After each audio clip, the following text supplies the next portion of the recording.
have created an interactive VR narrative called The Price of Freedom. The Price of Freedom is an interactive VR storytelling experience based on the real events of Project MKUltra, which was a real CIA mind control program from the 1950s to 80s. MKUltra started as a truth serum research program. It was mostly based on fears that the Soviets had already produced these truth serums, and the US and mainly the CIA felt as though we needed to have some sort of alternative to combat this. The government was really trying to protect themselves from the Soviets and other perceived threats, and ended up harming the very people that they were trying to protect. So that's really what we wanted to convey in this narrative. The art direction was mostly motivated by giving you as immersive of an experience as possible.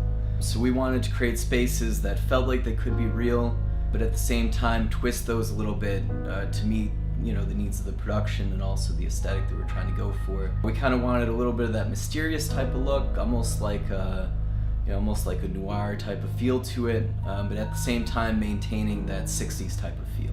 So we try very hard to make this audio experience as close to the reality as possible, just to make the audience feel they are in it. We create the ambient sound for the space they are in.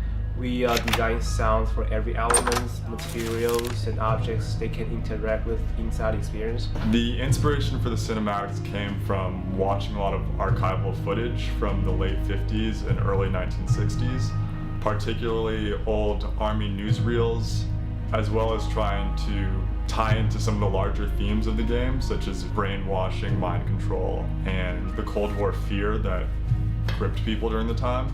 So after this, we plan to expand this out into a complete series. There's a lot more story that we hope to tell, starting right from the beginning of MKUltra, and especially touching on some of the motivations that actually would push this into what it slowly became. We want to keep pushing the boundaries of the interactive VR storytelling. For our upcoming series, we really want to use technologies such as photogrammetry to really bring the stories of MKUltra to life and make it as immersive as possible.